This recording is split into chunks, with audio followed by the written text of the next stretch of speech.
I'm Matt 12 Gauge Thorpe, professional cage fighter.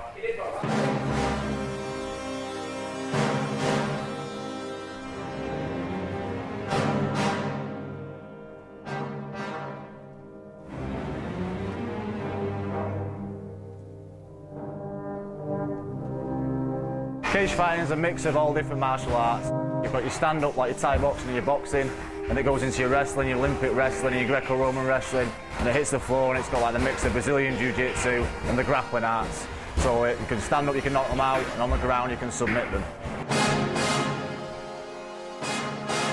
A fight would consist of usually 3 5-minute rounds. Championship fights are 5 5-minute rounds. You have a minute's rest in between, and like I say, it's a mix of all the martial arts. A normal day starts with work in the morning. I usually get up at about 6 o'clock in the morning, go and do my shift at morning. I get home in the afternoon. That's when I do my conditioning, I do my cardio circuit in the afternoon. I'll have something to eat and I go straight back out and go and train in the evening at the gym. There's loads of cardio exercises that I do. I mix it up a lot. Like today I've done a lot of bag work, I do a bit of bag work. I tend to split it into 5-minute rounds, which is what the fight lasts. So it's and I split it down to 5 1 minutes in a round. So that'll be split into 3 rounds, and then I'll do like, so it'd be 5 exercises. So I did my boxing, my wrestling shoots with a bungee cord on, box jumps, wall balls, sledgehammer hits. There's a massive array of exercises that I do just to emulate a fight and emulate the explosivity of a fight.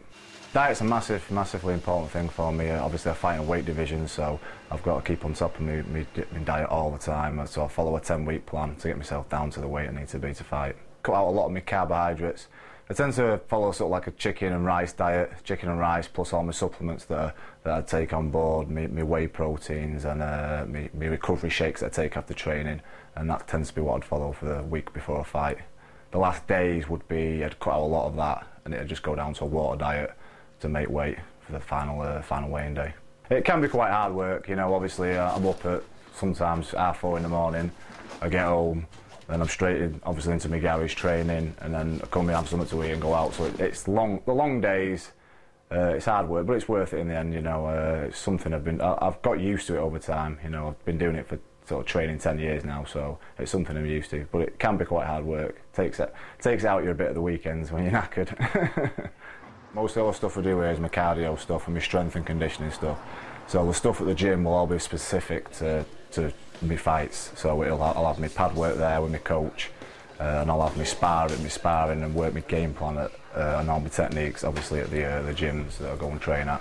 Whereas at home it's all conditioning based. Plenty of people come in and they just want to do it as a bit of a hobby. That's fine.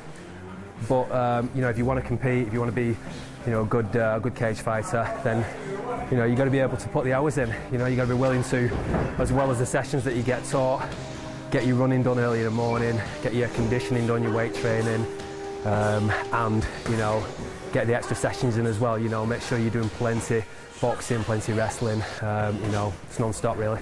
In my opinion, it's probably a bit less dangerous than boxing.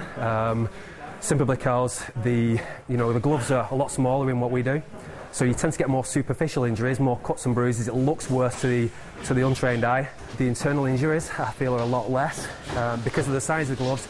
You can't tend to punch as hard really without hurting your hands, so you tend to get less damage internally to the brain where it really counts. You know, cuts and bruises heal. It's a real fast-growing sport worldwide, really, not just, you know, in the States probably in the 90s and early 2000s.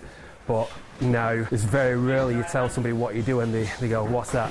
You've never seen it, because you know nearly everybody's seen it now. Nearly everyone knows a little bit about what it is. The cage is designed really. It's obviously it's an icon of the sport. You know, it's sort of like a bit of a gimmick, but also it's a safety feature. If we're in a ring, sometimes you do have mixed martial arts matches in a ring, a cage fight match in a ring. But to be honest, it's better in a cage because obviously when you're wrestling, you don't fall out. This is where I do all my sparring, do all my pad work. You never really go full pelt because obviously, you know, with risk of injury and things like that, you don't want to hurt each other. With fights coming up, obviously injury is the worst thing that can happen to you. So you usually go up to 80–90%, and obviously no further than that usually. 26th of September, I'm fighting over in Russia. It's part of the M1 Challenge. It's country on country basically. So we've got through to semi-finals on that tournament, so we've got 5 of us flying out there and fighting over in Russia.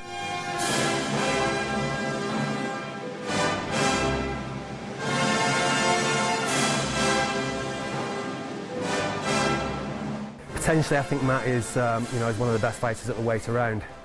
He's got all the tools, he's got the skills, and he's committed. He does train very hard. If he's on his game, he should beat anybody. If we win over in the semi-finals, obviously it takes us to the finals then, which possibly either America or Russia again, which will be a huge thing for Team England because it's the first time Team England have fought in this particular challenge. I expect an exciting match, obviously because with a mix of everything, you get to see everything. It's a real exciting, explosive sport.